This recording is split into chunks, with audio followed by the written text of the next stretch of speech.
The universe is the game of the self, which plays hide and seek forever and ever. When it plays hide, it plays it so well, hides so cleverly, that it pretends to be all of us and all things whatsoever, and we don't know it because it's playing hide. But when it plays seek, it enters onto a path of yoga, and through following this path, it wakes up, and the scales fall from one's eyes. Now, in just the same way, the center of Buddhism, and the only really important thing about Buddhism is the experience which they call awakening. Buddha is a title and not a proper name. It comes from the Sanskrit root bud, and that sometimes means to know, but better, waking. And so you get from this root bodhi, that is the state of being awakened, and so Buddha, the awakened one, the awakened person. And so there can, of course, in Buddhist ideas, be very many Buddhas. The person called the Buddha is only one of myriads, because they, like the Hindus, are quite sure that our world is only one among billions, and that Buddhas come and go in all the worlds. But sometimes, you see, there comes into the world what you might call a big Buddha, a very important one. And such a one is said to have been Gautama, the son of a prince living in northern India, in the part of the world we now call Nepal, living shortly after 600 BC. All dates in Indian history are vague, and so I never tried to get you to remember any precise date, like 564, which some people think it was. But just after 600 BC is probably right. Most of you, I'm sure, know the story of his life. But the point is that when in India a man was called a Buddha or the Buddha, this is a title of a very exalted nature. It is first of all necessary for a Buddha to be human. He can't be any other kind of being. Whether in the Hindu scale of beings he's above the human state or below it. He is superior to all gods because, according to Indian ideas, gods and angels, or angels would probably be a better name for them than gods, all those exalted beings are still in the wheel of becoming, still in the chains of karma, that is action which requires the need for more action to complete it and goes on requiring the need for more action. They're still, according to popular ideas, going round the wheel from life after life after life after life, because they still have the thirst for existence, or to put it in a Hindu way, in them the self is still playing the game of not being itself. But the Buddha's doctrine, based on his own experience of awakening, which occurred after 7 years of attempts to study with the various yogis of the time, all of whom used the method of extreme asceticism, fasting, doing all sorts of exercises, lying on beds of nails, sleeping on broken rocks, any kind of thing to break down egocentricity, to become unselfish, to become detached, to exterminate desire for life. But Buddha found that all that was futile. That was not the way. And one day he broke his ascetic discipline and accepted a bowl of some kind of milk soup from a girl who was looking after cattle. And suddenly, in this tremendous relaxation, he went and sat down under a tree, and the burden lifted. He saw completely that what he had been doing was on the wrong track. You can't make a silk purse out of a sow's ear. And no amount of effort will make a person who believes himself to be an ego be really unselfish. So long as you think and feel that you are a somewhat contained in your bag of skin, and that's all, there is no way whatsoever of your behaving unselfishly. Oh yes, you can imitate unselfishness. You can go through all sorts of highly refined forms of selfishness, but you're still tied to the wheel of becoming by the golden chains of your good deeds, as the obviously bad people are tied to it by the iron chains of their misbehaviors. You know how people are when they get spiritually proud. They belong to some kind of a church group or an occult group and say, we are the ones who have, of course, the right teaching. We're the in-group, we are the elect, and everybody else outside is really off the track. But then comes along someone who one-ups them by saying, well, in our circles we're very tolerant, and we accept all religions and all ways as leading to the one.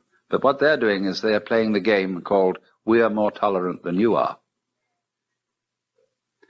You see, and in this way, the egocentric being is always in his own trap.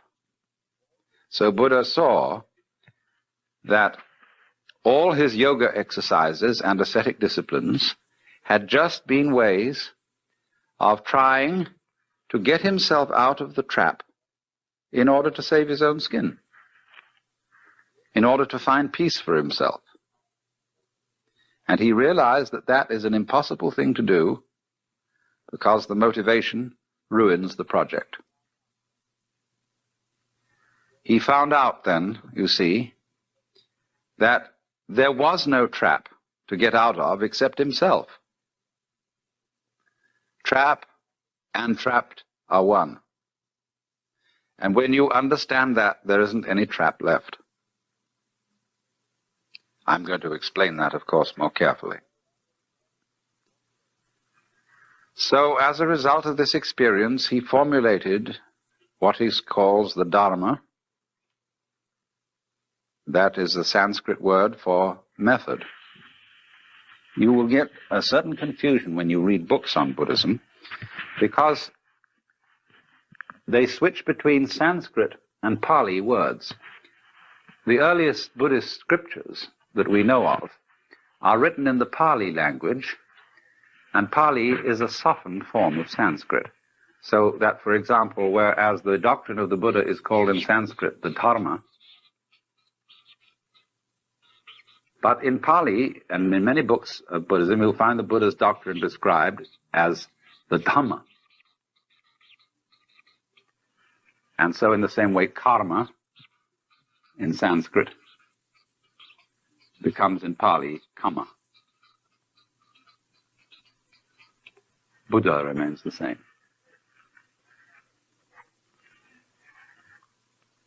The Dharma, then, is the method.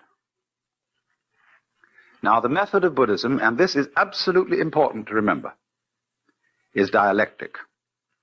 That is to say, it doesn't teach a doctrine.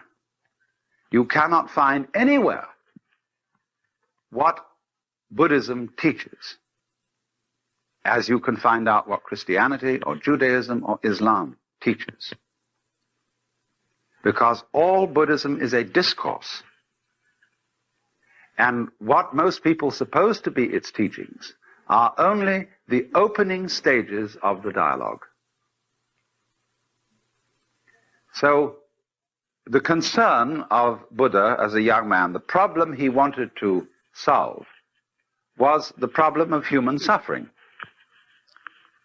And so, he formulated his teaching in a very easy way to remember. All those Buddhist scriptures are full of what you might call mnemonic tricks, numbering things in such a way that they're easy to remember.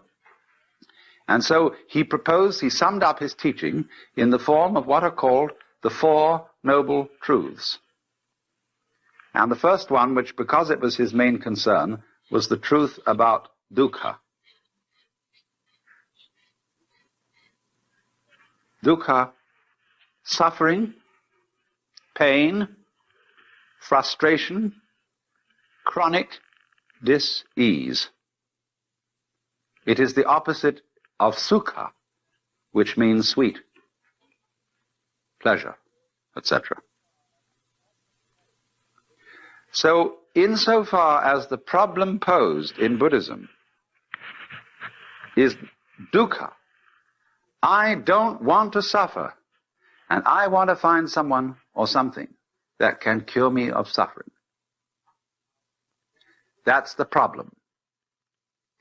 Now, then if there's a person who solved the problem, a Buddha, people come to him and say, Master, how do we get out of this problem?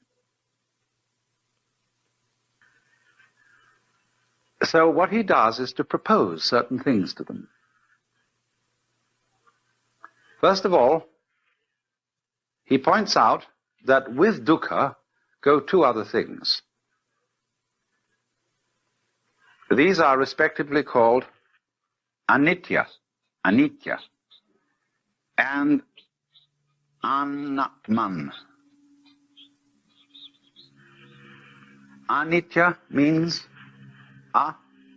nitya means permanent. So impermanence, flux, change is characteristic of everything whatsoever. There isn't anything at all in the whole world, in the material world, in the psychic world, in the spiritual world, there is nothing you can catch hold of and hang on to for safety. Nothing. Not only is there nothing you can hang on to, but by the teaching of anatman, there is no you to hang on to it. In other words, all clinging to life is an illusory hand grasping at smoke. If you can get that into your head and see that that is so, nobody needs to tell you that you ought not to grasp, because you see you can't. See, Buddhism is not essentially moralistic. The moralist is the person who tells people that they ought to be unselfish when they still feel like egos, and his efforts are always and invariably futile, because what happens is he simply sweeps the dust under the carpet and comes back again somehow. But in this case, it involves a complete realization that this is the case. So that's what the teacher puts across to begin with. The next thing that comes up, the second of the Noble Truths, is about the cause of suffering. And this in Sanskrit is called Trishna. Trishna is related to our word thirst. It's very often translated desire. That will do. Better perhaps is craving, clinging, grasping, or even, to use our modern psychological word, blocking. When, for example, somebody is blocked and dithers and hesitates and doesn't know what to do, he is, in the strictest Buddhist sense, attached. He's stuck. But a Buddha can't be stuck. He cannot be phased. He always flows, just as water always flows, even if you dam it. The river just keeps on getting higher and higher and higher until it flows over the dam. It's unstoppable. Now, Buddha said then, dukkha comes from Trishna. You all suffer because you cling to the world, and you don't recognize that the world is anitya and anatman. So then, try, if you can, not to grasp. Well, do you see that that immediately poses a problem? Because the student who has started off this dialogue with the Buddha then makes various efforts to give up desire, upon which he very rapidly discovers that he is desiring not to desire. And he takes that back to the teacher, who says, well, well, well. He said, of course, you are desiring not to desire, and that's, of course, excessive. All I want you to do is to give up desiring as much as you can. Don't want to go beyond the point of which you're capable. And for this reason, Buddhism is called the middle way. Not only is it the middle way between the extremes of ascetic discipline and pleasure-seeking, but it's also the middle way in a very subtle sense. Yes, don't desire to give up more desire than you can. And if you find that a problem, don't desire to be successful in giving up more desire than you can. You see what's happening? At every time he's returned to the middle way, he is moved out of an extreme situation. Now then, we'll go on. We'll cut out what happens in the pursuit of that method until a little later. The next truth in the list is concerned with the nature of release from dukkha. And so number 3 is nirvana. Nirvana is the goal of Buddhism. It's the state of liberation corresponding to what the Hindus call moksha. The word means blow out. And it comes from the root nivritti. Now, some people think that what it means is blowing out the flame of desire. I don't believe this. I believe that it means breathe out rather than blow out. Because if you try to hold your breath, and in Indian thought, prana, breath, is the life principle. If you try to hold on to life, you lose it. You can't hold your breath and stay alive. It becomes extremely uncomfortable to hold on to your breath. And so in exactly the same way, it becomes extremely uncomfortable to spend all your time holding on to life. What the devil is the point of surviving, going on living, when it's a drag? But you see, that's what people do. They spend enormous efforts on maintaining a certain standard of living, which is a great deal of trouble. You know, you get a nice house in the suburbs, and the first thing you do is you plant a lawn. And you've got to get out and mow the damn thing all the time. and you buy expensive this, that, and soon you're all involved in mortgages, and instead of being able to walk out in the garden and enjoy it, you sit at your desk looking at all the books and filling out this, that, and the other, and paying bills and answering letters. What a lot of rot. But you see, that is holding on to life. So, translated into colloquial American, nirvana is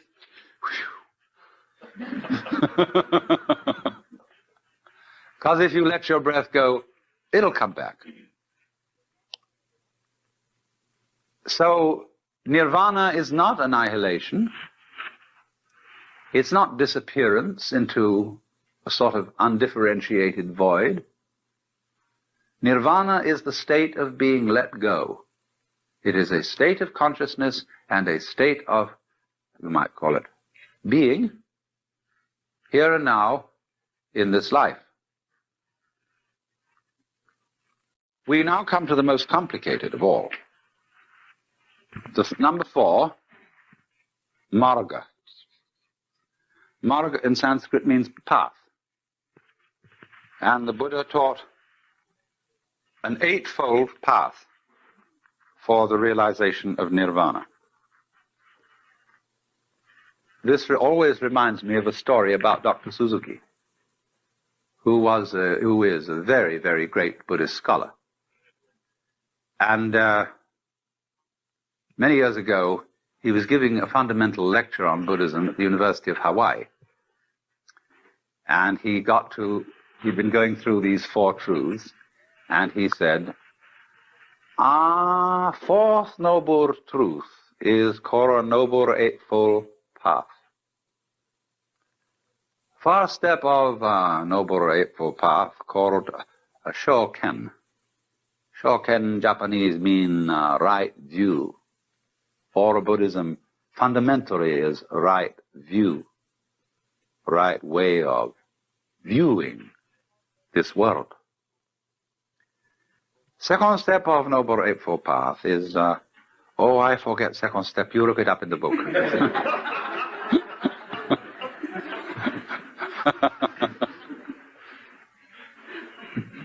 Well, I'm going to do rather the same thing. What is important is this. The Eightfold Path has really got 3 divisions in it. The first are concerned with understanding. The second division is concerned with conduct. And the third division is concerned with meditation. And every step in the path is preceded by the Sanskrit word samyak, in which sam is the key word. In Pali, samma.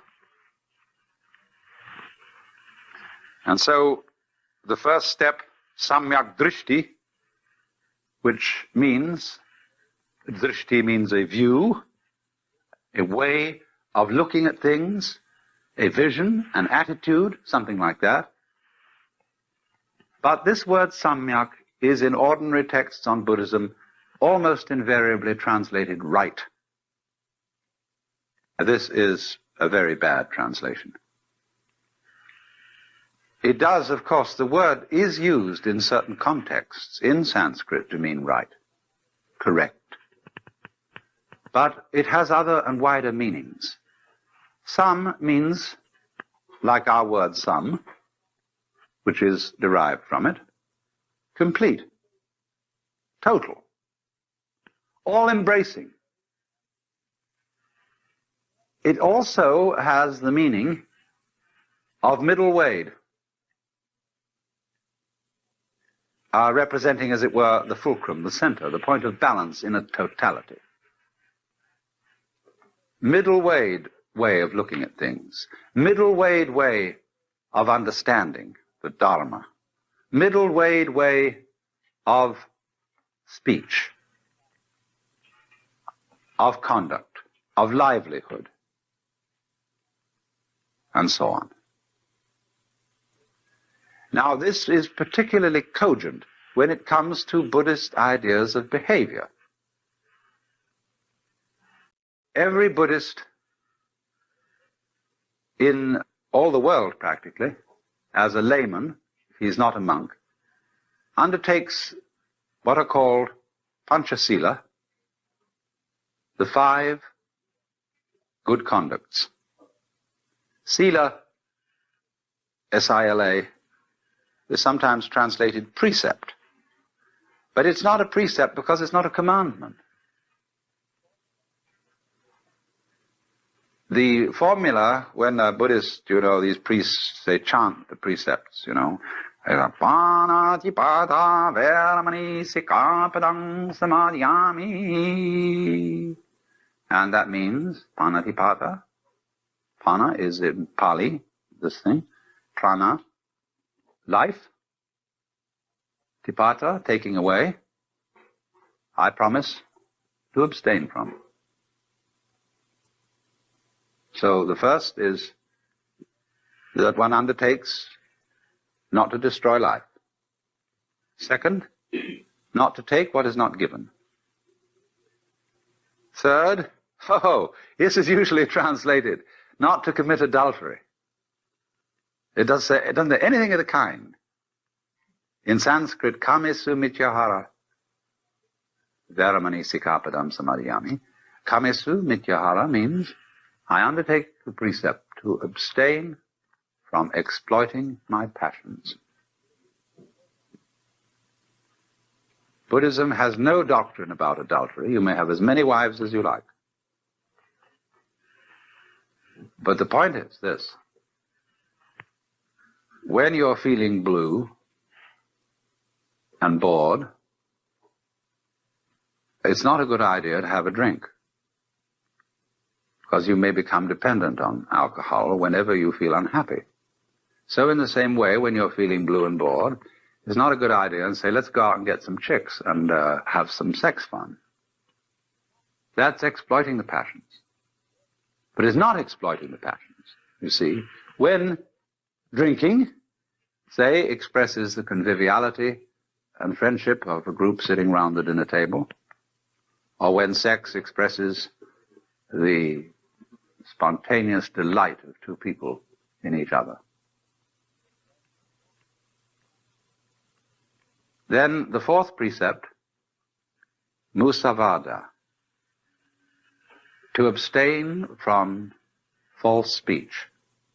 This doesn't simply mean lying. It means abusing people. It means using speech in a phony way, like saying and so, or the attitude of America to this situation is thus and thus. You see, that's phony kind of talking.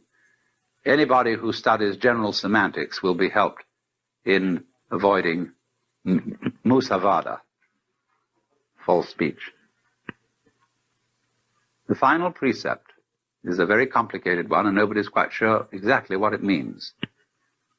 It mentions 3 kinds of drugs and drinks: sura, merya, majja, pamadatthana. We don't know what they are. But at any rate, it's generally classed that narcotics and liquors. Now, there are 2 ways of translating this precept. One says to abstain from narcotics and liquors. The other liberal translation, favored by the great scholar Dr. Malalasekara, is I abstain from being intoxicated by these things. So if you drink and don't get intoxicated, it's okay. You see? You don't have to be a teetotaler to be a Buddhist. This is especially true in Japan and China. My goodness, how they throw it down. Once a scholarly Chinese said to me, before you start meditating, just have a couple of martinis, because it increases your progress by about 6 months.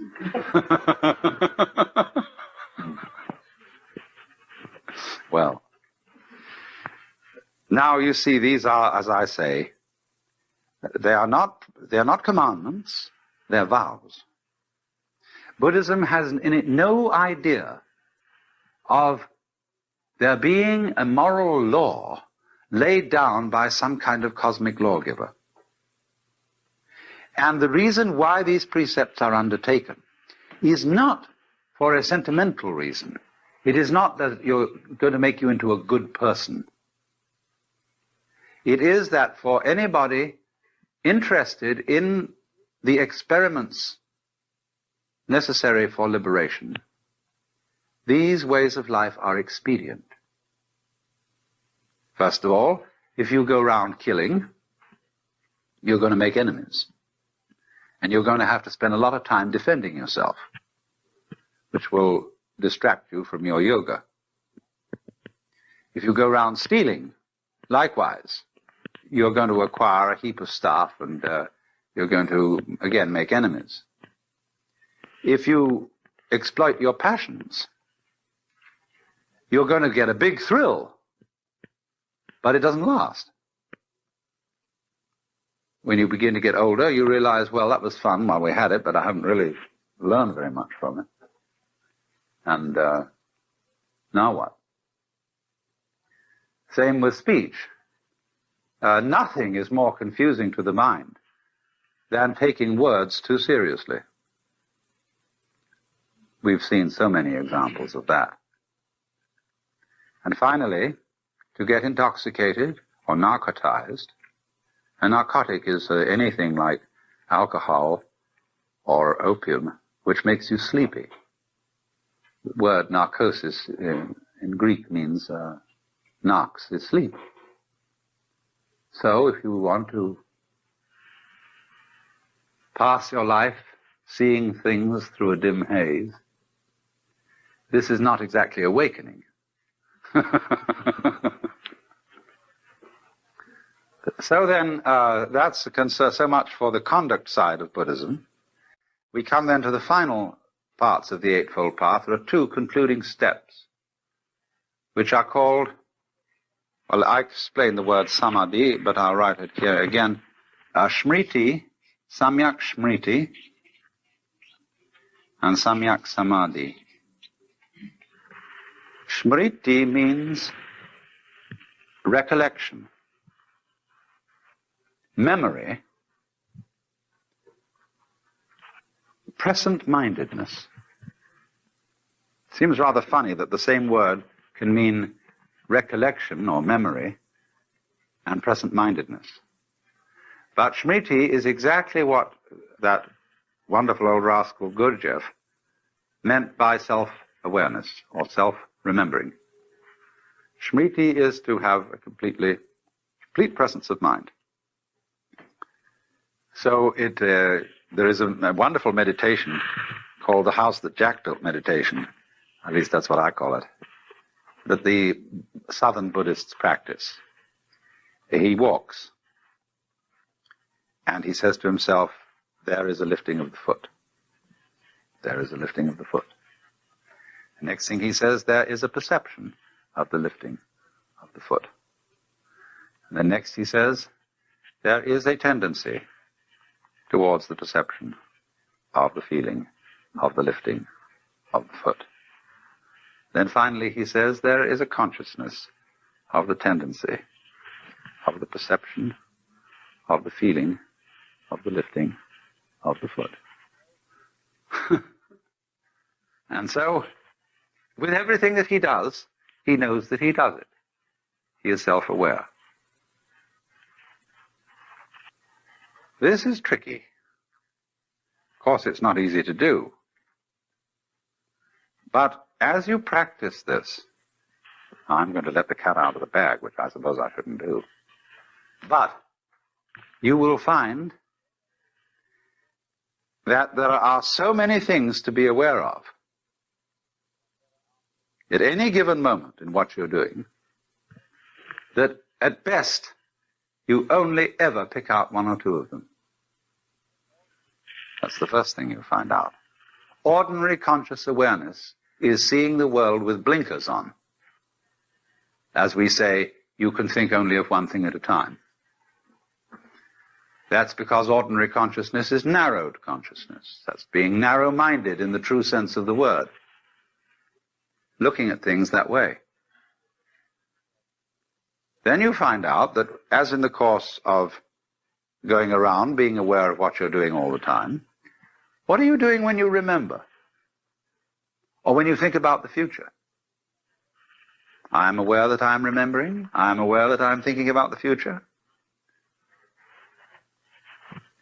But you see, what eventually happens is you discover that there isn't any way of being absent-minded. All thoughts are in the present and of the present. And when you discover that, you approach samadhi. Samadhi is the complete state, the fulfilled state of mind. And you will find many, many different ideas among the sects of Buddhists and Hindus as to what samadhi is. Some people call it a trance. Some people call it a state of consciousness without anything in it, knowing with no object of knowledge. Some people say that it is the unification of the knower and the known. All these are varying opinions. I had a friend who was a Zen master, and he used to talk about samadhi. And he said a very fine example of samadhi is a fine horse rider. When you watch a good cowboy, he is one being with the horse. So an excellent driver in a car makes the car his own body. And he absolutely is with it. So also a fine pair of dancers. They don't have to shove each other to get one to do what the other wants him or her to do. They have a way of understanding each other, of moving together as if they were Siamese twins. That's samadhi on the physical, ordinary, everyday level. The samadhi of which Buddha speaks is the state which is, as it were, the gateway to nirvana, the state in which the illusion of the ego as a separate thing disintegrates. Now, when we get to that point in Buddhism, Buddhists do a funny thing, which is going to occupy our attention for a good deal of this seminar. They don't fall down and worship. They don't really have any name for what it is that is, really and basically. The idea of anatman, of non-self, is applied in Buddhism not only to the individual ego, but also to the notion that there is a self of the universe, a kind of impersonal or personal God. And so it is generally supposed that Buddhism is atheistic. It's true, depending on what you mean by atheism. Common or garden atheism is a form of belief. Namely, that I believe there is no God.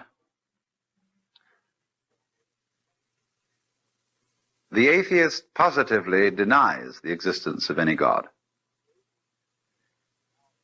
All right. Now, there is such an atheist, if you put a dash between the and theist, or speak about something called an atheos. Theos in Greek means God. But what is a non-God? A non-God is an inconceivable something or other. I love the story about a debate in the Houses of Parliament in England when, as you know, the Church of England is established and therefore under the control of the government. And the high ecclesiastics had petitioned Parliament to let them have a new prayer book. And somebody got up and said, it's perfectly ridiculous that Parliament should decide upon this because, as we well know, there are quite a number of atheists in these benches. And somebody got up and he said, oh, I don't think there are really any atheists here. We all believe in some sort of a something somewhere.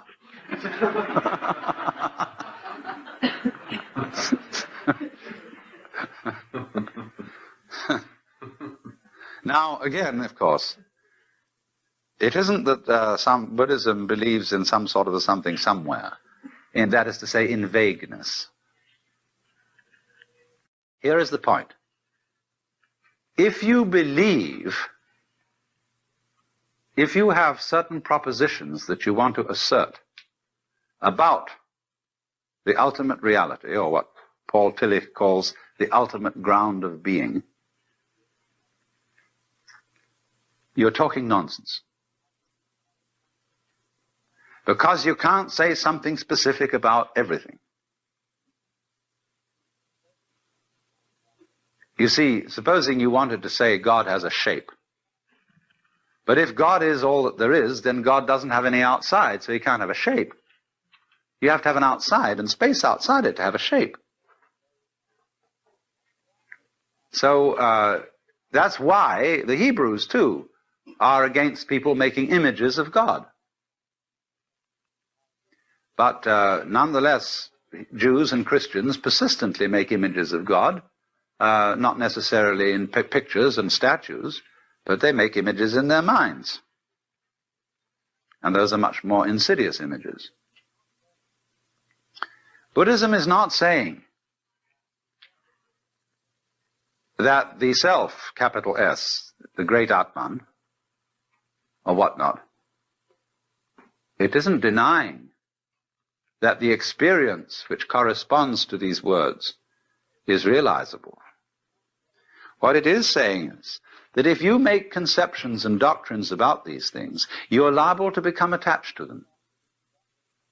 You are liable to start believing instead of knowing. So they say in Zen Buddhism, the doctrine of Buddhism is a finger pointing at the moon. Do not mistake the finger for the moon. Also, we might say in the West, the idea of God is a finger pointing at God. But what most people do is, instead of following the finger, they suck it for comfort. And so Buddha chopped off the finger. And undermined all metaphysical beliefs. There are many, many dialogues in the Pali scriptures where people try to corner the Buddha into a metaphysical position. Is the world eternal? The Buddha says nothing. Is the world not eternal? And he answers nothing. Is the world both eternal and not eternal? And he don't say nothing. Is the world neither eternal nor not eternal? And still he don't say nothing. He maintains what is called the noble silence, sometimes later called the thunderous silence. Because this silence, this metaphysical silence, is not a void. It is very powerful. The silence is the open window through which you can see, not concepts, not ideas, not beliefs, but the very goods. But if you say what it is that you see, you erect an image and an idol, and you misdirect people. It's better to destroy people's beliefs than to give them beliefs. I know it hurts, but it is the way. That is what cracks the eggshell and lets out the chick. Of course, if you want to stay in the eggshell, you can, but you'll get addled.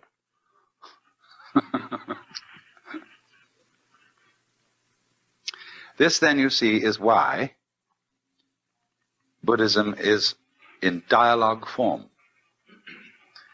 The truth cannot be told. It can be suggested, it can be indicated. And a method of interchange between teacher and student can be arranged whereby the teacher constantly pricks the student's bubbles. And that's what it's all about. And because that's the way it is, we find that in the course of history, Buddhism keeps changing. It develops, it grows. As people make all these explorations that the original Buddha suggested, they find out all kinds of new things. They explore the mind. They find out all the tricks of the mind. They find out ever so many things. And they begin to teach these things, talk about them. And some people in modern Asia, influenced by Protestantism, say, let's go back to the simple original teachings of the Buddha. Like people say, let's get back to the simple teachings of Jesus. Well, the simple teachings of Jesus are as lost can get. Nobody can read the New Testament with a clean mind today. Because whenever you look at the Bible, don't you hear some preacher's voice in your childhood reading those words? Hasn't your culture taught you to interpret these words in certain ways? You can't get back. And nobody can get back to Buddha. You can only go on to Buddha. So that's why in Zen they just burn the books up. I mean occasionally. Because to burn up books, you've got to have some books to burn up. But when, you can say that the teaching of the founder is the thing. This is terrible. It's like the oak suddenly saying one day, hey, we oughtn't to have all these leaves around here. We ought to be just that simple little acorn.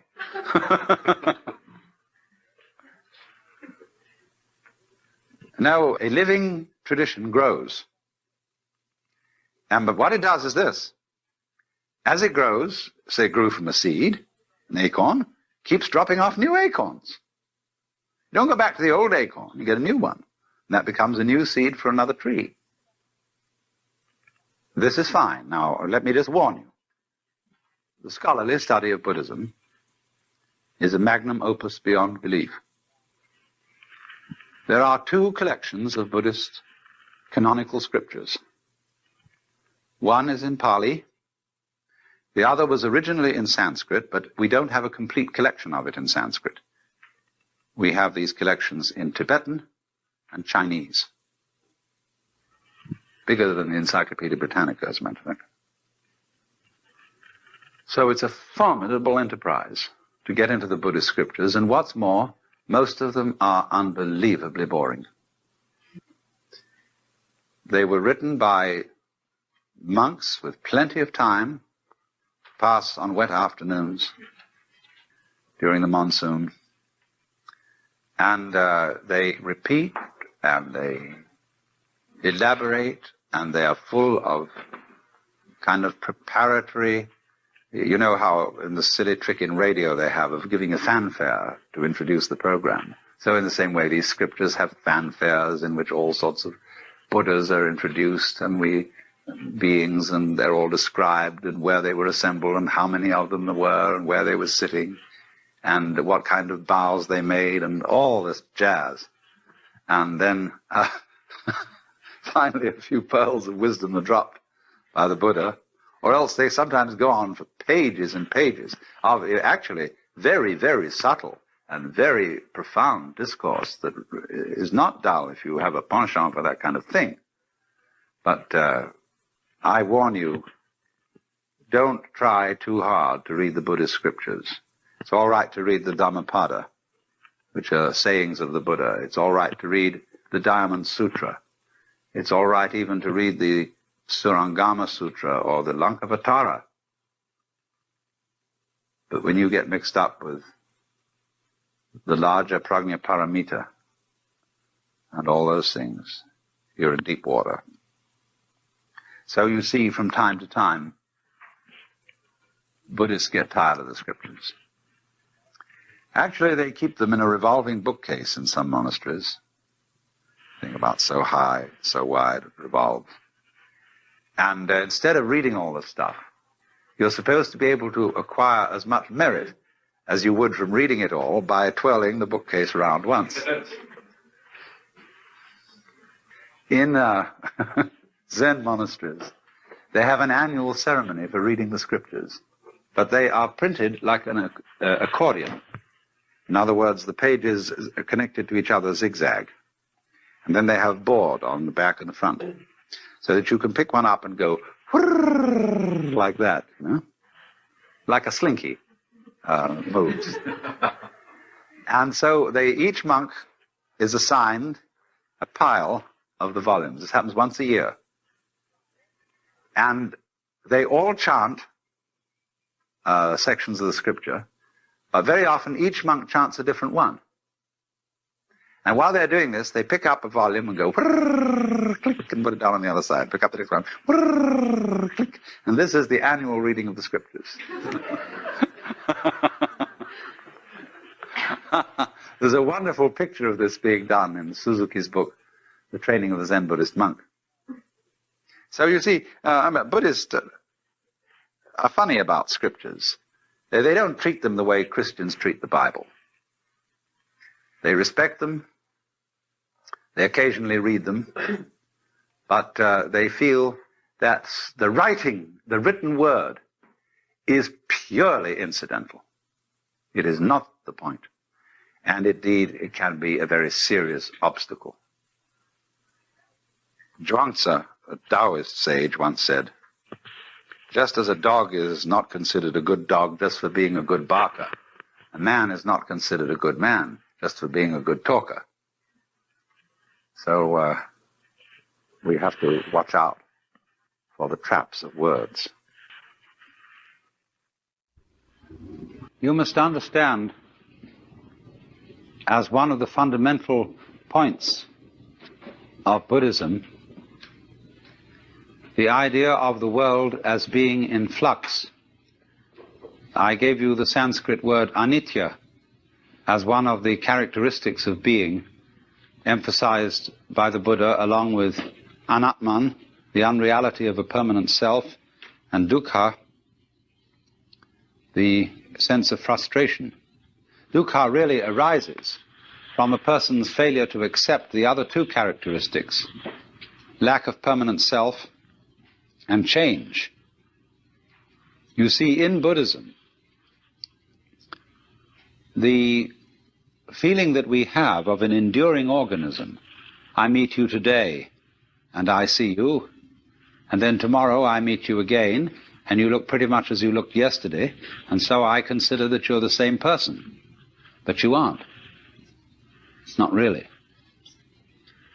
When I watch a whirlpool in a stream, here's the stream flowing along, and there's always a whirlpool, like the one at Niagara. But that whirlpool never really holds any water. The water is all the time rushing through it. In the same way, a university, the University of California, what is it? The students change at least every 4 years. The faculty changes at a somewhat slower rate. The building changes. They knock them down and put up new ones. The administration changes. So what is the University of California? It's a pattern, a doing of a particular kind. And so in just precisely that way, every one of us is a whirlpool in the tide of existence. And we are in every cell in our body, every molecule, every atom is in constant flux, and nothing can be pinned down. You know, you can put bands on pigeons or migrating birds and identify them and follow them and find out where they go. But you can't tag atoms, much less electrons. They have a curious way of appearing and disappearing. And one of the great puzzles is, in physics, what are electrons doing when we're not looking at them? Because our observation of them has to modify their behavior. We can't see an electron without putting it in an experimental situation where our examination of it in some way changes it. What we would like to know is what it's doing when we're not looking at it. Does the light in the refrigerator really go off when we close the door? But this is fundamental, you see, to Buddhistic philosophy. The philosophy of change. From one point of view, change is just too bad. Everything flows away. And there's a kind of sadness in that, a kind of nostalgia, and there may be even a rage. Go not gently into that good night, but rage, rage at the dying of the light. But there's something curious. There can be a very fundamental change in one's attitude to the question of the world as fading. On the one hand, resentment, and on the other, delight. If you resist change, of course you must to some extent. When you meet another person, you don't want to be thoroughly rejected, but you love to feel a little resistance. Don't you? You know, you have a beautiful girl, and you touch her. You don't want her to go, blah. But so round, so firm, so fully packed. A little bit of resistance, you see, is great. So there must always be resistance in change, otherwise there couldn't be even change. There'd just be the world would go, and that'd be the end of it. But because there's always some resistance to change, there is a wonderful manifestation of form. There is a dance of life. But the human mind, as distinct from most animal minds, is terribly aware of time. And so we think a great deal about the future, and we know that every visible form is going to disappear and be replaced by so-called others. Are these others, or are they the same forms returning? Of course, that's the great puzzle. Are next year's leaves that come from a tree going to be the same as this year's leaves? What do you mean by the same? They'll be the same shape. They'll have the same botanical characteristics. But you'll be able to pick up a shriveled leaf from last autumn and say, look at the difference. This is last year's leaf. This is this year's leaf. And in that sense, they're not the same. What happens when any great musician plays a certain piece of music? He plays it today, and then he plays it again tomorrow. Is it the same piece of music, or is it another? In the Pali language, they say, na cha so, na cha anno, which means not the same, and yet not another. So, in this way, the Buddhist is able to speak of reincarnation of beings without having to believe in some kind of soul entity that is reincarnated, some kind of Atman, some kind of fixed self, ego principle, soul principle that moves from one life to another. And this is as true in our lives as they go on now from moment to moment, as it would be true of our lives as they appear and reappear again over millions of years. It doesn't make the slightest difference. except that there are long intervals and short intervals, high vibrations and low vibrations. When you hear a high sound, high note in the musical scale, you can't see any holes in it. It's going too fast. And it sounds completely continuous.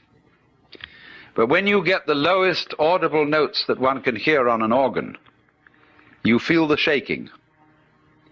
You feel the vibration. You hear that music going dun dun dun dun dun dun dun dun dun dun dun on and off.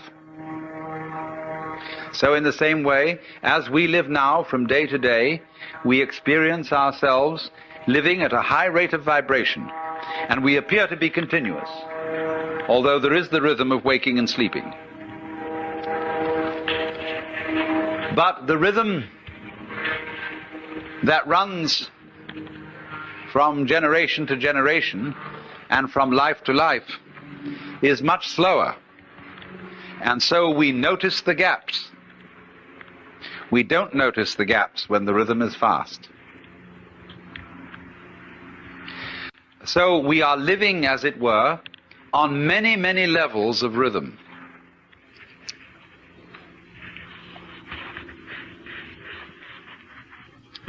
This is the nature of change.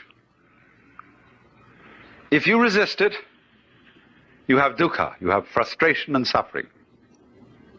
But on the other hand, if you understand change, you don't cling to it, and you let it flow, then it's no problem. It becomes positively beautiful, which is why in poetry, the theme of the evanescence of the world is beautiful. When Shelley says, "The one remains, the many change and pass. Heaven's light forever shines, earth's shadows fly. Life, like a dome of many-colored glass, stains the white radiance of eternity until death shatters it to fragments." Now, what's beautiful in that? Is it heaven's light that shines forever? Or is it rather the dome of many-colored glass which shatters? See, it's always the image of change that really makes the poem. Tomorrow and tomorrow and tomorrow creeps on life's petty pace from day to day. Somehow, you know, the poet has got the intuition. The fact that things are always running out, that things are always disappearing, has some hidden marvel in it. The Japanese have a word, yugen, Y-U-G-E-N, which has no English equivalent whatsoever. And yugen is, in a way, digging change. It's described poetically. You have the feeling of yugen when you see out in the distant water some ships hidden behind a far-off island. You have the feeling of yugen when you watch wild geese suddenly seen and then lost in the clouds. You have the feeling of yugen when you look across Mount Tamalpais and you've never been to the other side and you see the sky beyond. You don't go over there to look and see what's on the other side. That wouldn't be yugen. You let the other side be the other side. And it evokes something in your imagination, but you don't attempt to define it, to pin it down. Yugen. So in the same way, the coming and going of things in the world is marvelous. They go. Where do they go? Don't answer, because that would spoil the mystery. They vanish into the mystery.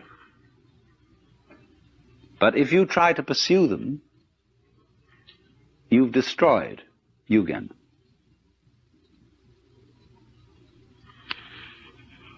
It's a very curious thing, but that idea of yugen, which in Chinese characters means, as it were, a kind of the deep mystery of the valley. There's a poem in Chinese which says, "The wind drops, but the petals keep falling. The bird calls, and the mountain becomes more mysterious." Isn't that strange? There's no wind anymore, and yet petals are dropping. And a bird in the canyon cries. And that one sound in the mountains brings out the silence with a wallop. Like I remember when I was almost a child in the Pyrenees, in the southwest of France, we went way up in this gorgeous silence of the mountains. But in the distance we could hear the bells on the cows clanking. And somehow those tiny sounds brought out the silence. And so in the same way, slight permanences bring out change.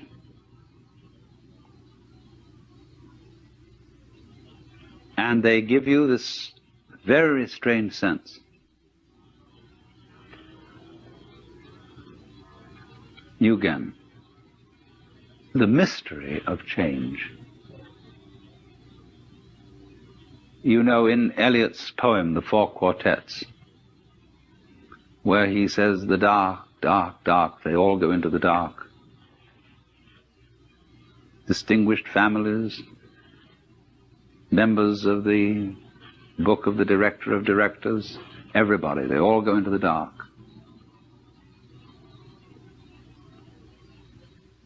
Life is life, you see, just because it's always disappearing.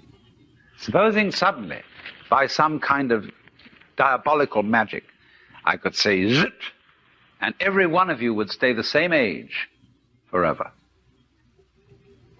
You'd be like Madame Tussauds waxworks.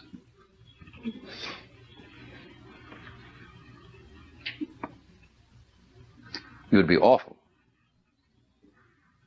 In 1,000 years from now, what beautiful hags you would be.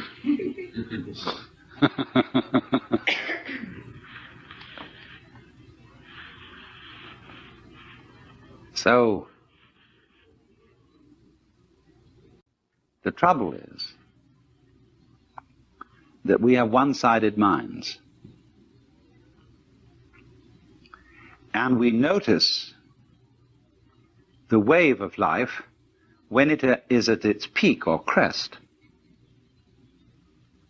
We don't notice it when it's at the trough, not in the ordinary way. It's the peaks that count. Take a buzzsaw. What seems important to us is the tips of the teeth. They seem to do the cutting, not the valleys between the teeth. But do you see, you couldn't have tips of teeth without valleys between them. Therefore the saw wouldn't cut without both tips and V-shaped valleys. But we ignore that. We don't notice the valleys so much as we notice the mountains. Valleys point down, mountains point up. And we prefer things that point up, because up is good and down is bad. But seriously, we don't praise the peaks for being high and blame the valleys for being low. But it is so, you see, that we ignore the valley aspect of things. And so all wisdom begins by emphasizing the valley aspect as distinct from the peak aspect. We pay plenty of attention to the peak aspect. That's what captures our attention. But we somehow screen out the valley aspect. But that makes us very uncomfortable. It seems that we want and get pleasure from looking at the peaks, but actually this denies our pleasure, because secretly we know that every peak is followed by a valley, the valley of the shadow of death. And we are always afraid, because we are not used to looking at valleys, because we are not used to living with them. They represent to us a strange and threatening unknown. Maybe, we are afraid, the principle of the valley will conquer, and the peaks will be overwhelmed. Maybe death is stronger than life, because life always seems to require an effort. Death is something into which you slide effortlessly. Maybe nothing will overcome something in the end. Wouldn't that be awful? And so we resist change, ignorant of the fact that change is life, and that nothing is invariably the obverse face of something. Most people are afraid of space. They ignore it, and they think space is nothing. Space and solid are two ways of talking about the same thing. Space, solid. You don't find space without solid, you don't find solids without space. If I say there's a universe in which there isn't anything but space, you must say space between what? Space is relationship. And it always goes together with solid, like back goes with front. But the divisive mind ignores space. And it thinks that it's the solids that do the whole job, that they're the only thing that's real. That is, to put it in other words, conscious attention ignores intervals because it thinks they're unimportant. Let's consider music. When you hear music, what you really hear when you hear melody is the interval between one tone and another. The steps, as it were, on the scale. It's the interval that is the important thing. So in the same way, in the intervals between this year's leaves, last year's leaves, this generation of people and that generation, the interval is in some ways just as important, some ways more important, than what it's between. Actually, they go together. But I say the interval is sometimes more important because we underemphasize it, so I'm going to overemphasize it as a correction. So space, night, death, darkness, not being there, is an essential component of being there. You don't have the one without the other, just as your buzzsaw has no teeth without having valleys between the tips of them. That's the way being is made up.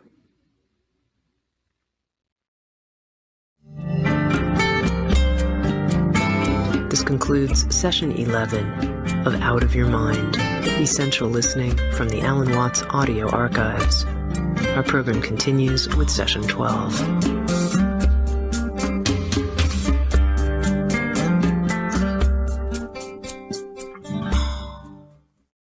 In Buddhism, change is emphasized.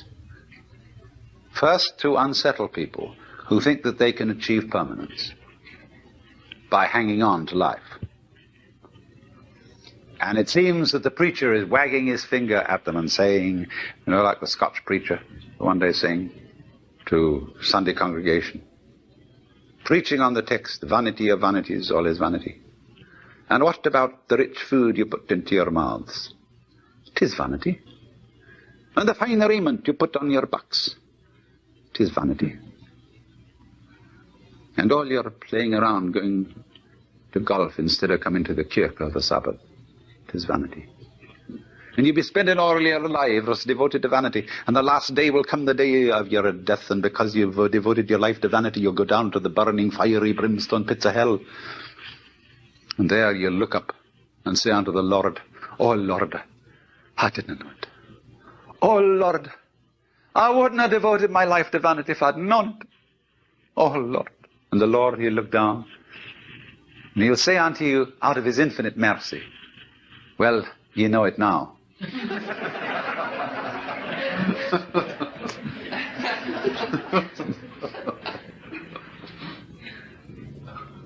So all the preachers together, you should say, don't cling to this thing. So then, as a result of that, and now I'm going to speak in strictly Buddhist terms, the follower of the way of Buddha seeks deliverance from attachment to the world of change. He seeks nirvana, the state beyond change, which the Buddha called the unborn, the unoriginated, the uncreated, and the unformed. But then you see, what he finds out is that in seeking a state beyond change, seeking nirvana as something away from samsara, which is the name for the wheel, he is still seeking something permanent. And so there are, as Buddhism went on, they thought about this a great deal. And this very point was the point of division between the two great schools of Buddhism, which in the south were Theravada, the doctrine of the Thera, the elders, sometimes known disrespectfully as the Hinayana. Yana means a vehicle, a conveyance, a diligence, or a ferry boat. This is a yana. And I live on a ferry boat because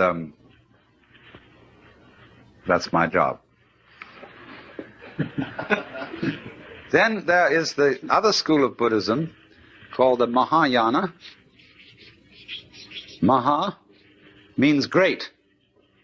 Hina, little. The great vehicle and the little vehicle. Now, what is this? The Mahayanists say, your little vehicle just gets a few people who are very, very tough ascetics and takes them across the other shore to nirvana. But the great vehicle shows people that nirvana is not different from ordinary life.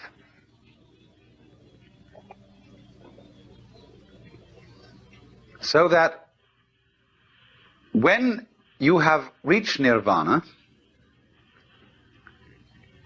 if you think, now I have attained it, now I have succeeded, now I have caught the secret of the universe, and I'm at peace, you have only a false peace. You have become a stone Buddha. You have a new illusion of the changeless. So it is said that such a person is a pratyeka Buddha. That means private Buddha. I've got it all for myself. And in contrast with this kind of pratyeka Buddha, who gains nirvana and stays there, the Mahayanists use the word bodhisattva.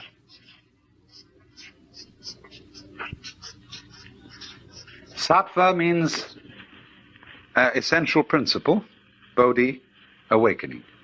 A person whose essential being is awakened. The word used to mean junior Buddha, someone on the way to becoming a Buddha. But in the course of time, it came to mean someone who had attained Buddhahood, who had reached nirvana, but who returns into everyday life to deliver all other beings. This is the popular idea of a bodhisattva, a savior. And so in the popular Buddhism of Tibet and China and Japan, people worship the bodhisattvas, the great bodhisattvas, as saviors. Say the hermaphroditic Kuan Yin. People love Kuan Yin because he could be a Buddha, but has come back into the world to save all beings. The Japanese call he Kannon. And they have in Kyoto an image of Kannon with 1,000 arms, radiating like a great aureole all round this great golden figure. And these 1,000 arms are 1,000 different ways of rescuing beings from ignorance. Kannon is a funny thing. I remember one night when I suddenly realized that Kannon was incarnate in the whole city of Kyoto. That this whole city was Kannon.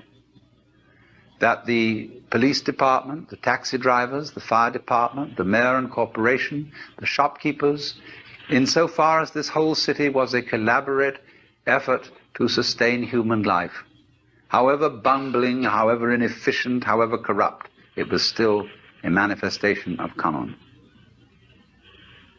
with its 1,000 arms, all working independently, and yet one. So they revere those bodhisattvas as the saviors who've come back into the world to deliver all beings. But there is a more esoteric interpretation of this. The bodhisattva returns into the world. That means he has discovered that you don't have to go anywhere to find nirvana. Nirvana is where you are, provided you don't object to it. Change, and everything is change, nothing can be held on to. To the degree that you go with a stream, you see, you are still. You're flowing with it. But to the degree you resist the stream, then you notice that the current is rushing past you and fighting with you. So swim with it. Go with it. And you're there. You're at rest. And this is, of course, particularly true when it comes to those moments when life really seems to be going to take us away. And the stream of change is going to swallow us completely. The moment of death. And we think, oh, this is it. This is the end. And so at death we withdraw. Say, no, not that. Not yet, please. But actually, the whole problem is that there really is no other problem for human beings than to go over that waterfall when it comes, just as you go over any other waterfall, just as you go on from day to day, just as you go to sleep at night. Be absolutely willing to die. Now, I'm not preaching. I'm not saying you ought to be willing to die and that you should muscle up your courage and somehow put on a good front when the terrible thing comes. That's not the idea at all. The point is that you can only die well if you understand this system of waves. If you understand that your disappearance as the form in which you think you are you, your disappearance as this particular organism, is simply seasonal, that you are just as much the dark space beyond death as you are the light interval called life. These are just two sides of you, because you is the total wave. See, you can't have half a wave. Nobody ever saw waves which just had crests, no troughs. So you can't have half a human being who is born but doesn't die. Half a thing. That would be only half a thing. But the propagation of vibrations, and life is vibration, it simply goes on and on, but its cycles are long cycles and short cycles. Space, you see, is not just nothing. If I could magnify my hand to an enormous degree so that you could see all the molecules in it, I don't know how far apart they would be, but it seems to me they would be something like tennis balls in a very, very large space. And you look, when I move my hand like this, you say, for God's sake, look at all those tennis balls. They're all going together. Crazy. And there are no strings tying them together. Isn't that queer? No, but there's space going with them. And space is a function of, or it's an inseparable aspect of, whatever solids are in the space. That is the clue, probably, to what we mean by gravity. We don't know yet. So in the same way, when those marvelous sandpipers come around here, the little ones, while they're in the air flying, they have one mind. They move all together. When they alight on the mud, they become individuals and they go picking around for worms or something. But one click of the fingers and all those things are going zipped into the air. They don't seem to have a leader, because they don't follow when they turn. They all turn together and go off in another direction. Amazing. But they're like the molecules in my hand. So then, you see, here's the principle. When you don't resist change, I mean over-resist. I don't mean being flabby. When you don't resist change, you see that the changing world, which disappears like smoke, is no different from the nirvana world. Nirvana, as I said, means breathe out. Let go of the breath. So in the same way, don't resist change. It's all the same principle. So the Bodhisattva saves all beings, not by preaching sermons to them, but by showing them that they are delivered, they are liberated by the very fact of not being able to stop changing. You can't hang on to yourself. You don't have to try not to hang on to yourself. It can't be done. And that is salvation. Memento mori. Be mindful of death. Gurdjieff says in one of his books that the most important thing for anyone to realize is that you and every person you see will soon be dead. See, it sounds so gloomy to us because we have devised a culture fundamentally resisting death. I love the story of a conversation at an English country house at a dinner party where the hostess started up the question of death and asked the various guests what they thought was going to happen to them when they die. And some thought about reincarnation, and others thought about various kinds of different planes of being, and others thought they were going to be annihilated. But none of the guests had answered except Sir Roderick, who was a kind of a military type, but a very devout pillar of the Church of England. He was the church warden, chief of the vestry in the local country parish. And the lady said, "Sir Roderick, you haven't said a word. What do you think's going to happen to you when you die?" "Oh," he said, "I am perfectly certain that I shall go to heaven and enjoy everlasting bliss, but I wish you wouldn't indulge in such a depressing conversation."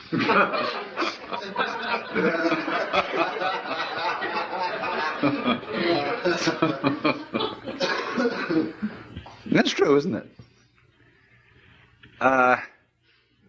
Death in the Western world is a real problem. We hush it up.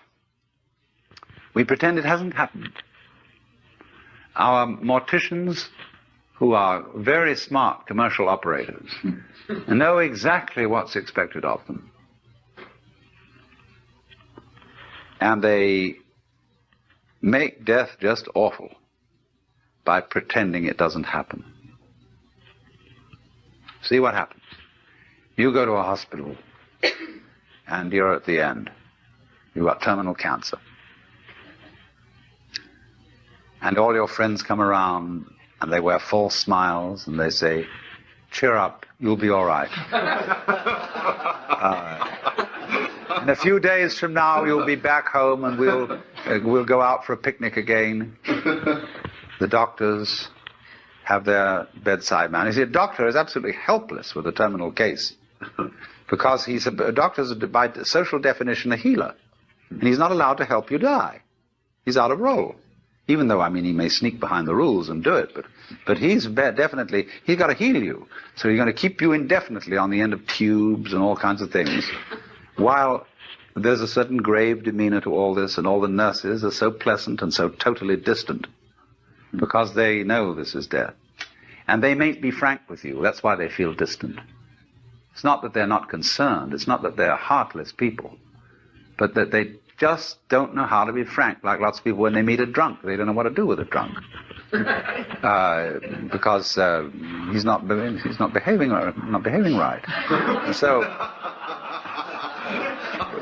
when you're dying, you're not behaving right. You're supposed to live. See, so we don't know what to do with a dying person. We don't get around that person and say, listen, man, I've got the news for you. You're going to die. And this is going to be great. Look, no more responsibilities. Don't have to pay those bills anymore. Don't have to worry about anything. You're going to just die. And let's go out with a bang. Let's have a party, see? We'll put some of that morphine in you so that you won't hurt too much. But we're going to prop you up in bed, and we're going to bring all our friends around, and we're going to have champagne, and you're going to die at the end of it, see? And it's going to be just marvelous. Just like being born. See, when we had birth problems, see, all women used to think that birth had to be painful. It was good for them.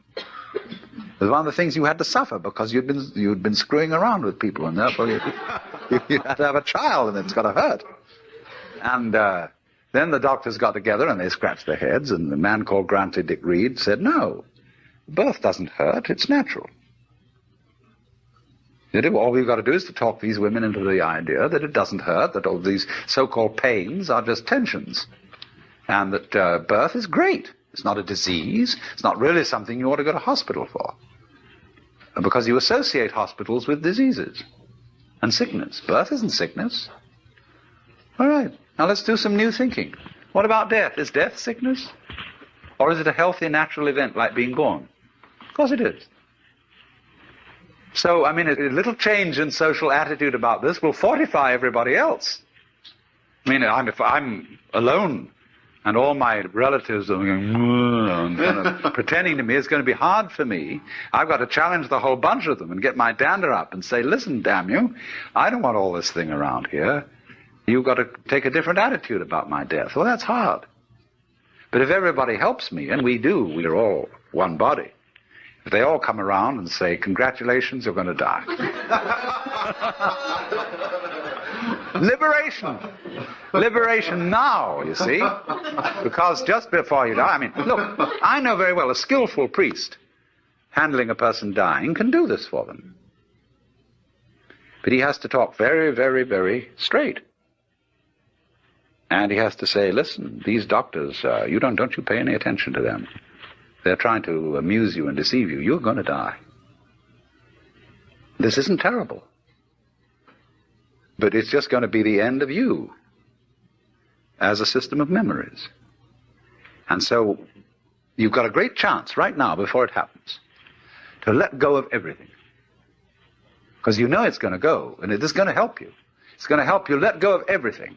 So if you have any possessions left, give them away. Give everything away. And if you have anything to say that is you felt that you ought to say before you die, and that you're kind of hanging on to and it's bothering you, say it. I mean, I don't mean necessarily a last confession, but say it said that Adlai Stevenson, shortly before he died, said that he had been making a monkey of himself because he didn't agree with the government's policy about something or other. You know, he had to get that off his chest because he had a little thought in the back of his mind that things were catching up with him. You see? So the moment comes when this thing called death has to be taken completely. Not as some ghastly accident. Something that all the friends are going to stay away because you're awful. I mean, sometimes people, when they die, are in a very unpleasant physical condition. They don't smell good, they don't look good, and so on. But an enormous amount can be done with scientific methods to make things reasonably tidy from a purely sensory point of view. But the main thing is the attitude. That death is as positive as birth and should be a matter for rejoicing, because death is the symbol of the liberation. There is a wonderful saying that Ananda Kumaraswamy used to quote. I pray that death will not come and find me still unannihilate. In other words, that man dies happy if there is no one to die. In other words, if the ego has disappeared before death caught up with it. But you see, the knowledge of death helps the ego to disappear, because it tells you you can't hang on. So what we need, if we're going to have a good religion around, that's one of the places where it can start. Having, I don't know, well, nowadays I suppose they'd call it the Institution for Creative Dying.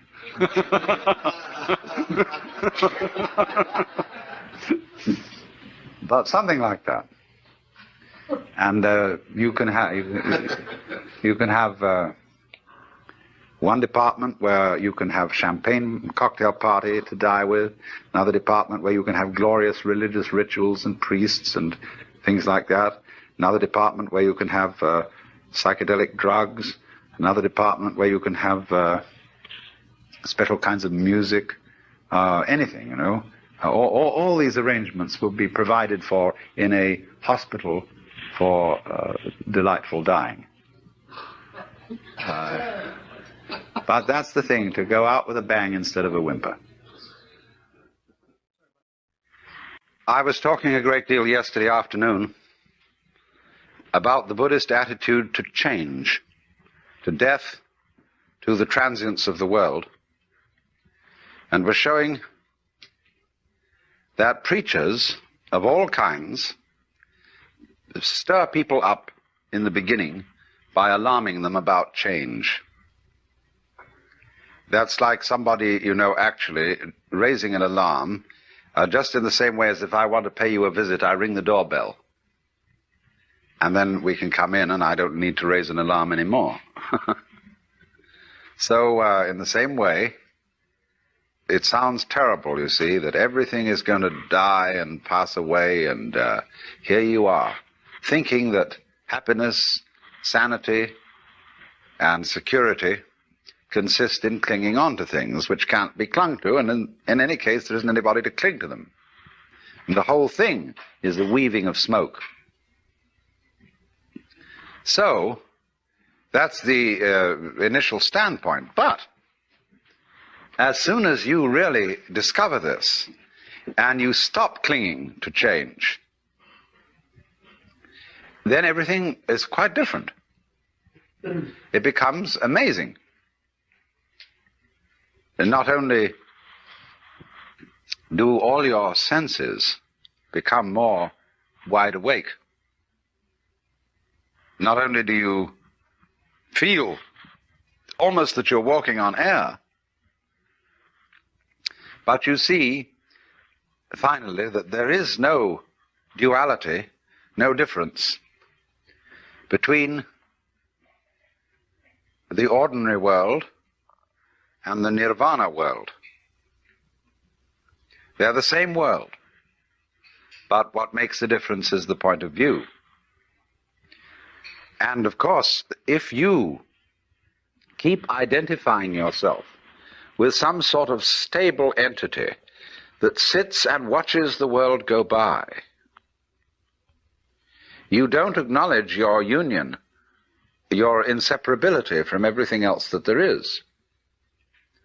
You go by with all the rest of the things, but if you insist on trying to take a permanent stand, on trying to be a permanent witness of the flux, then it grates against you, and you feel very uncomfortable. But it is a fundamental feeling in most of us that we are such witnesses. We feel that behind the stream of our thoughts, of our feelings, and our experiences, there is something which is the thinker, the feeler, and the experiencer. Not recognizing that that is itself a thought, feeling, or experience, and it belongs within and not outside the changing panorama of experience. It's what you call a cue signal. In other words, when you telephone and your telephone conversation is being tape recorded, it's the law that there shall be a beep every so many seconds. And that beep cues you in to the fact that this conversation is recorded. So in a very similar way, in our everyday experience, there's a beep, which tells us this is a continuous experience, which is mine. Beep. In the same way, for example, it is a cue signal when a composer arranges some music and he keeps in it a recurrent theme, but he makes many variations on it. Or more subtle still, he keeps within it a consistent style. So you know that it's Mozart all the way along, because it sounds like Mozart. But there isn't, as it were, a constant noise going all the way through to tell you it's continuous, although in Hindu music they do have something called the drone. There is behind all the drums and every kind of singing something that goes, and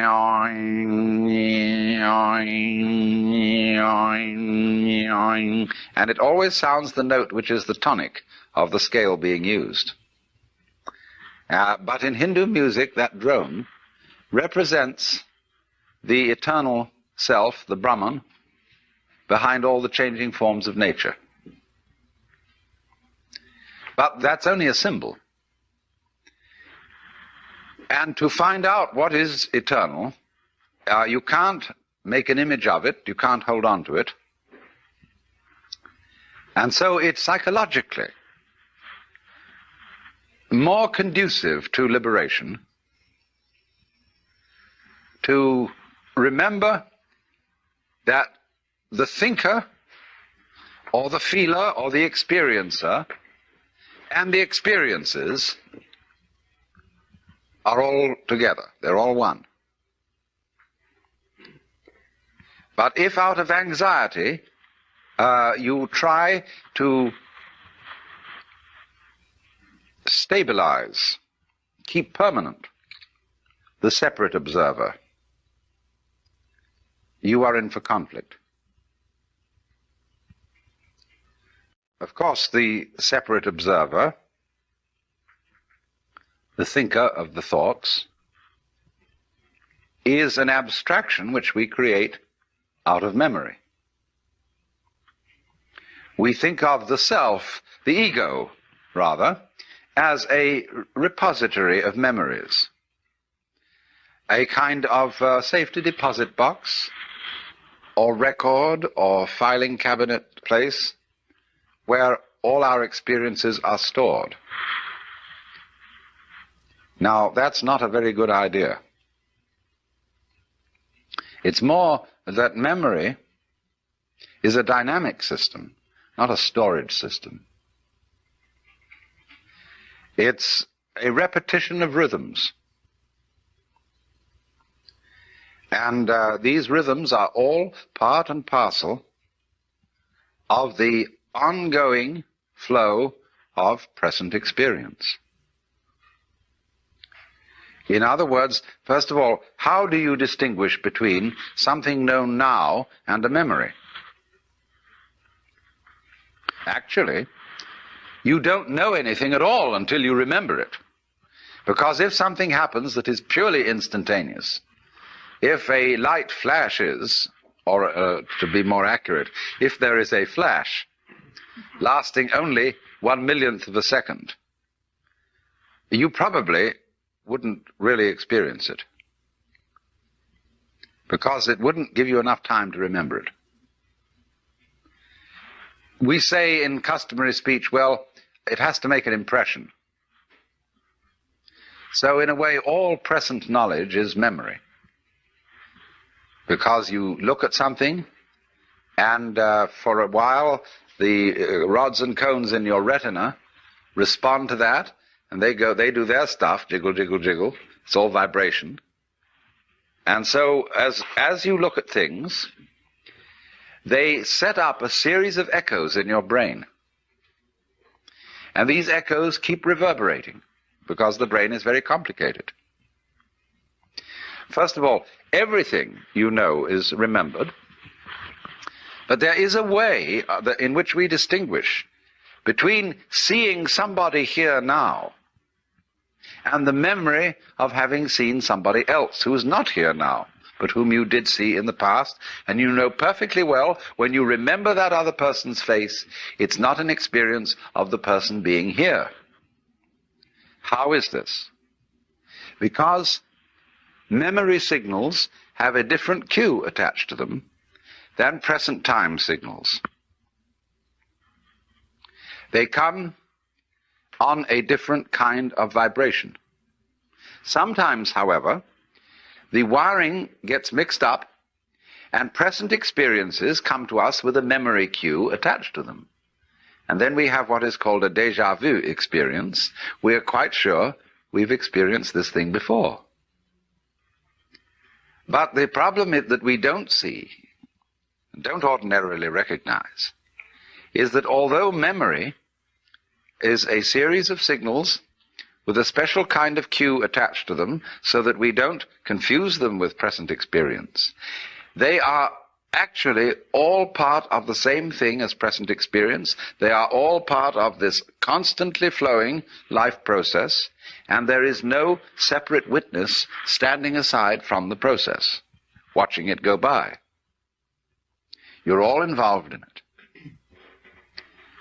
Now, accepting that, you see, going with that, although at first it sounds like the knell of doom, is if you don't clutch it anymore. Splendid. That's why I said that death should be an occasion for a great celebration, that people should say, happy death to you, and always surround death with joyous rites, because this is the opportunity for the greatest of all experiences, when you can finally let go because you know there's nothing else to do.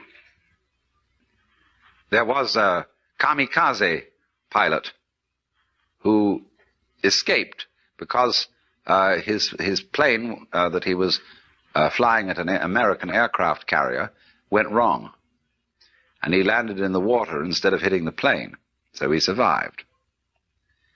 But he said afterwards that he had the most extraordinary state of exaltation.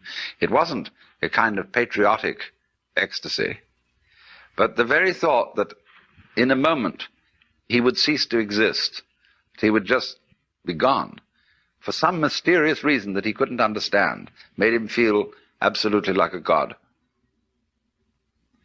Well then, in Buddhist philosophy, this a sort of annihilation of oneself, this acceptance of change,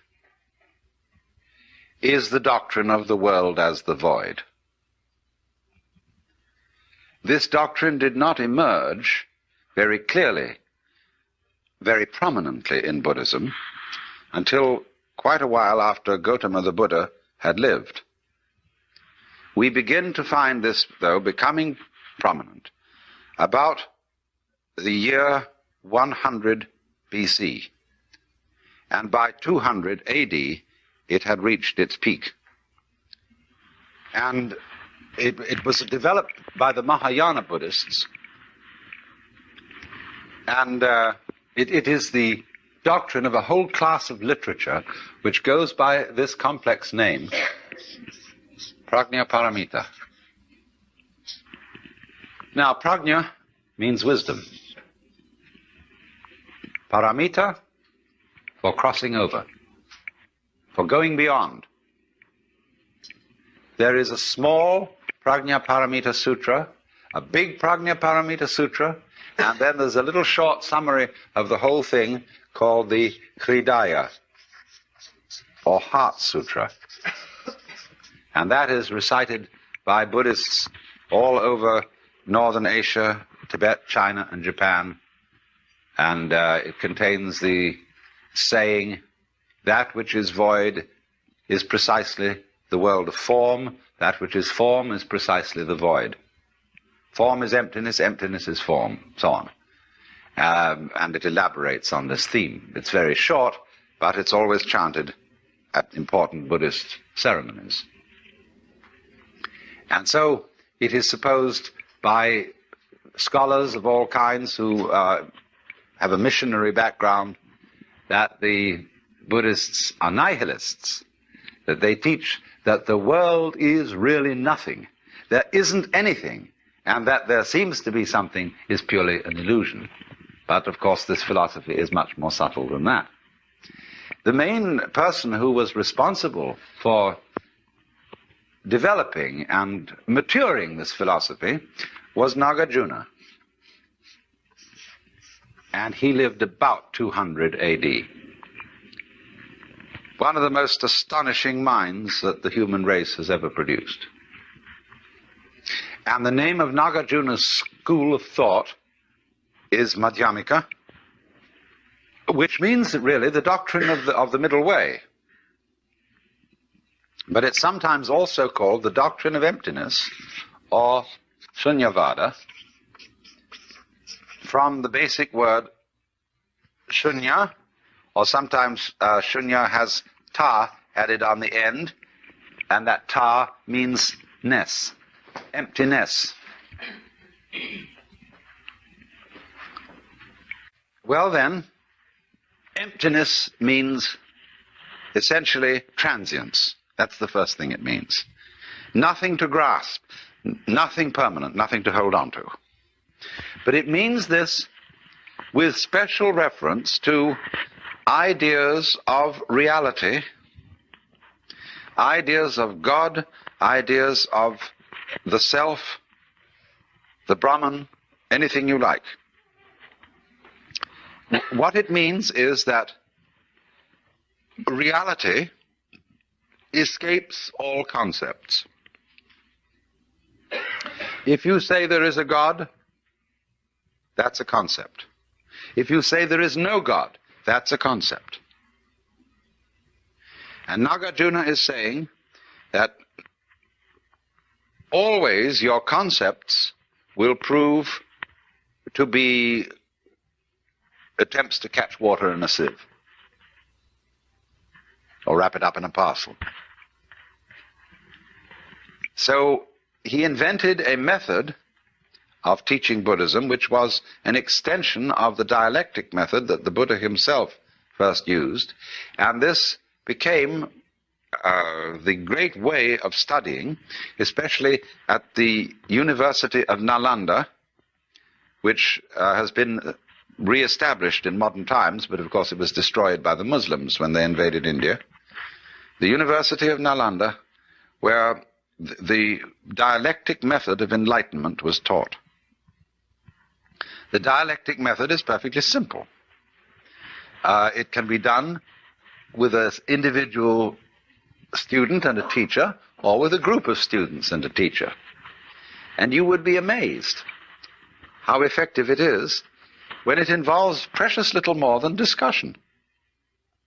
Some of you, no doubt, have attended tea groups, blab labs, in which people are there and they don't know quite why they're there, and there's some sort of a so-called resource person to disturb them.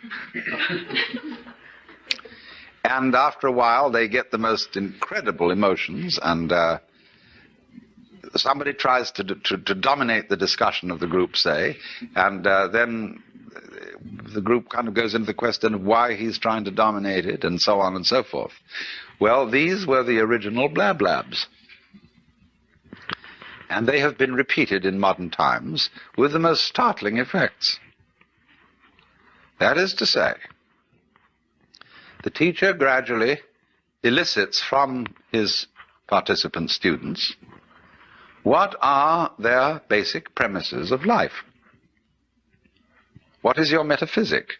In the sense, I'm not using metaphysic in a kind of a spiritual sense, but what are your basic assumptions? What real ideas do you operate on as to what is right and what is wrong, what is the good life and what is not? What arguments are you going to argue strongest? Where do you take your stand? The teacher soon finds this out for each individual concerned, and then he demolishes it. He absolutely takes away that person's compass. And so they start getting very frightened and say to the teacher, all right, I see now, of course I can't depend on this, but what should I depend on? And unfortunately, the teacher doesn't offer any alternative suggestions, but simply goes on to examine the question, why do you think you have to have something to depend on? Now, this is kept up over quite a period, and the only thing that keeps the students from going insane is the presence of a teacher who seems to be perfectly happy, but is not proposing any ideas. He's only demolishing them. So we get finally, not quite finally, to the void, the shunya. And what then? When you get to the void, there is an enormous and unbelievable sense of relief. That's nirvana. Phew, as I gave a proper English translation of nirvana. Ah, great. So they are liberated, and yet they can't quite say why or what it is that they found out. So they call it the void. But Nagarjuna went on to say, you mustn't cling to the void. You have to void the void. And so the void of non-void is the great state, as it were, of Nagarjuna's Buddhism. But you must remember that all that has been voided, all that has been denied, are those concepts in which one has hitherto attempted to pin down what is real. In Zen Buddhist texts they say, you cannot nail a peg into the sky.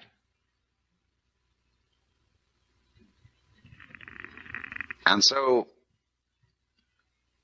to be a man of the sky, a man of the void, is also called a man not depending on anything. And when you're not hung on anything, you are the only thing that isn't hung on anything, which is the universe. Which doesn't hang, you see. Where would it hang? It has no place to fall on, even though it may be dropping. There will never be the crash of it landing on concrete floor somewhere. But the reason for that is that it won't crash below because it doesn't hang above. And so there is a poem in Chinese which speaks of such a person as having above not a tile to cover the head, below not an inch of ground on which to stand. And you see, this which to people like us who are accustomed to rich imageries of the divine, the loving Father in heaven who has laid down the eternal laws, O Word of God incarnate, O wisdom from above, O truth unchanged, unchanging, O light of life and love, the wisdom which from the hallowed page, a lantern for our footsteps, shines out from age to age. See, so that's very nice. We feel we know where we are, and that it's all been written down, and that in heaven the Lord God is resplendent with glory, with all the colors of the rainbow, with all the saints and angels around and everything like that. So we feel that it's positive, that we've got a real rip-roaring, gutsy religion full of color and so on. But it doesn't work that way. The more clear your image of God, the less powerful it is, because you're clinging to it. The more it's an idol. But voiding it completely isn't going to turn it into what you think of as void. What would you think of as void? Being lost in a fog, so that it's white all around and you can't see in any direction. Being in the darkness. Or the color of your head as perceived by your eyes. That's probably the best illustration that we would think of as the void. Because it isn't black and it isn't white, it isn't anything. But that's still not the void. Take the lesson from the head. How does your head look to your eyes? Well, I tell you, it looks like what you see out in front of you. Because all that you see out in front of you is how you feel inside your head. So it's the same with this. And so, for this reason, the great sixth patriarch, Huineng, in China, said that it was a great mistake for those who were practicing Buddhist meditation to try to make their minds empty. And a lot of people tried to do that. They sat down and tried to have no thoughts whatever in their minds. And not only no thoughts, but no sense experiences. So they'd close their eyes, they'd plug up their ears, and generally go in for sensory deprivation. Well, sensory deprivation, if you know how to handle it, can be quite interesting. It'll have the same sort of results as taking LSD or something like that. And there are special labs made nowadays where you can be sensorily deprived to an amazing degree. But if you're a sort of a good yogi, this doesn't bother you at all. Send some people crazy. But if you dig this world, you can have a marvelous time in a sensory deprivation scene. Also, especially if they get you into a condition of weightlessness. Skin divers going down below a certain number of feet, I don't know exactly how far it is, but get a sense of weightlessness. And at the same time, this deprives them of every sense of responsibility. They become alarmingly happy. And they have been known to simply take off their masks and offer them to a fish. And of course, they then drown. So if you skin dive, and you have to keep your eye on the time. You have to have a water watch or a friend who's got a string attached to you if you go down that far, and at a certain specific time you know you have got to get back. However happy you feel, and however much inclined to say, survival, what the hell's the point of that? And this is happening to the men who go out into space. They will increasingly find that they have to have automatic controls to bring them back. Quite aside that they can't change in any way from the spaceship. Now, isn't that interesting? Can you become weightless here? I said a little while ago that the person who really accepts transience begins to feel weightless. When Suzuki was asked, what is it like to have experienced Satori, enlightenment, he said it's just like ordinary everyday experience, but about 2 inches off the ground. Zhuangzi, the Taoist, said, it is easy enough to stand still. The difficulty is to walk without touching the ground. And why do you feel so heavy? It isn't just a matter of gravitation and weight. It is that you feel that you are carrying your body around. So there is a koan in Zen Buddhism. Who is it that carries this corpse around? And so when you feel, common speech expresses this all the time. Life is a drag. I feel I'm just dragging myself around. My body is a burden to me. To whom? To whom? That's the question. You see? And when there is nobody left for whom the body can be a burden, the body isn't a burden.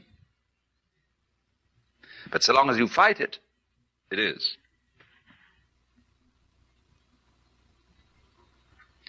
So then, when there is nobody left to resist the thing that we call change, which is simply another word for life, and when we dispel the illusion that we think our thoughts, instead of being just a stream of thoughts, and that we feel our feelings instead of being just feelings, it's like saying, to feel the feelings is a redundant expression. It's like saying, actually, I hear sounds, for there are no sounds which are not heard. Hearing is sound. Seeing is sight. You don't see sights. Sightseeing is a ridiculous word. You could just say either sighting or seeing, one or the other, but sightseeing is nonsense. So we keep doubling our words, and this doubling is comparable to oscillation in an electrical system where there's too much feedback, where you remember in the old-fashioned telephone, where the receiver was separate from the mouthpiece, the transmitter. If you wanted to annoy someone who was abusing you on the telephone, you could make them listen to themselves by putting the receiver to the mouthpiece. But it actually didn't have that effect. It set up oscillation. It started to howl. It could be very, very hard on the ears. The same way, if you turn a television camera at the monitor, that is to say, the television set in the studio, the whole thing will start to jiggle. The visual picture will be of oscillation, like that. And the same thing happens here. When you get to think that you think your thoughts, the you standing aside the thoughts has the same sort of consequence as seeing double. And then you think, can I observe the thinker thinking the thoughts? Or, I am worried,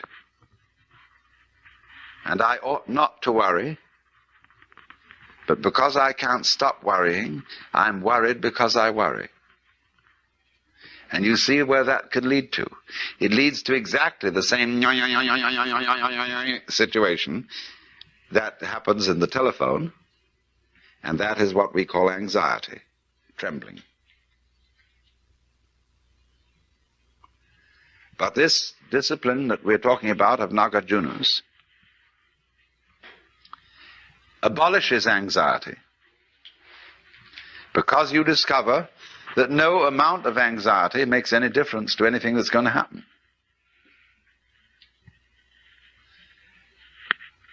In other words, from the first standpoint, the worst is going to happen. You're all going to die. And don't just put it off in the back of your mind and say, I'll consider that later. It's the most important thing to consider now,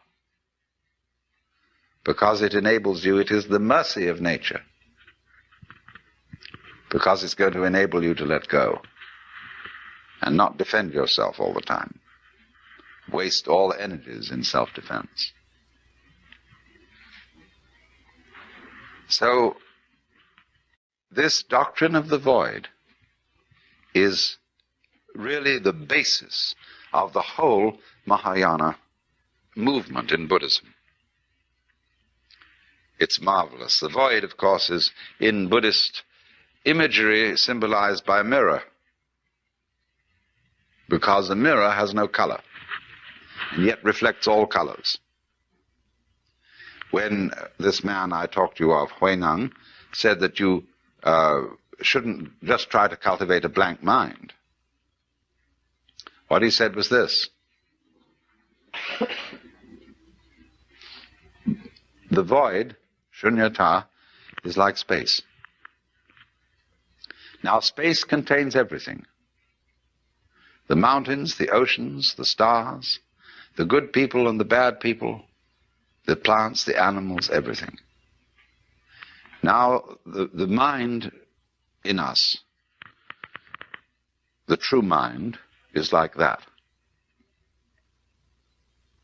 You will find that when Buddhists use the word mind, they have several words for mind, but I'm not going into the technicality at the moment. They mean space. See, space is your mind.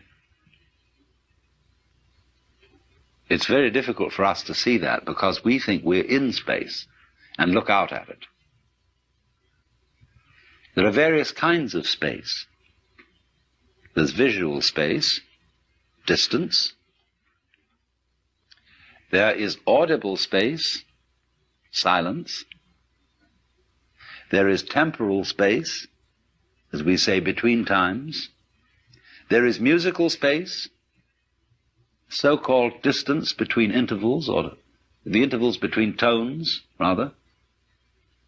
It's quite a different kind of space than temporal or visual space. There's tangible space. But all these spaces, you see, are the mind. They are the dimensions of consciousness.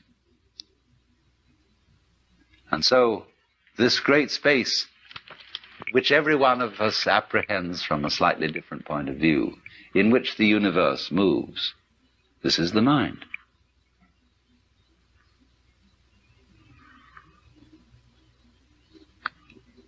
So it's represented by a mirror, because although the mirror has no color, it is for that reason able to receive all the different colors. Meister Eckhart said, in order to see color, my eye has to be free from color.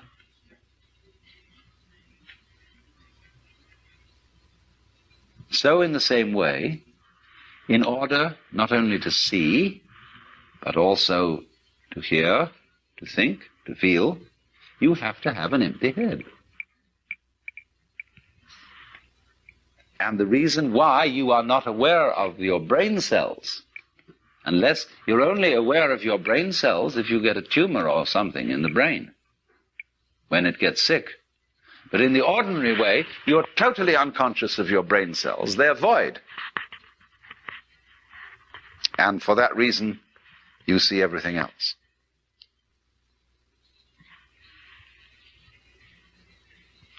So that's the central principle of the Mahayana. And it works in such a way, you see, that it releases people from the notion that Buddhism is clinging to the void. This was very important when Buddhism went into China. The Chinese really dug this, because Chinese are a very practical people. And when they found these Hindu Buddhist monks trying to empty their minds and to sit perfectly still and not to engage in any family activities, they were celibates. Chinese thought they were crazy. Why do that? And so the Chinese reformed Buddhism. And they allowed Buddhist priests to marry.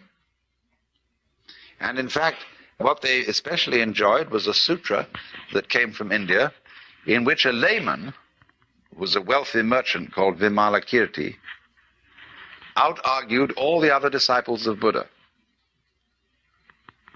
And of course, you know, if in these are these dialectic arguments that are very, very intense things. If you win the argument, everybody else has to be your disciple. So Vimalakirti, the layman, won the debate, even with Manjusri, who is the bodhisattva of supreme wisdom. They all had to see a contest to define the void. And all of them gave their definitions. Finally, Manjusri gave his. And Vimalakirti was asked then for his definition, and he said nothing. And so he won the whole argument.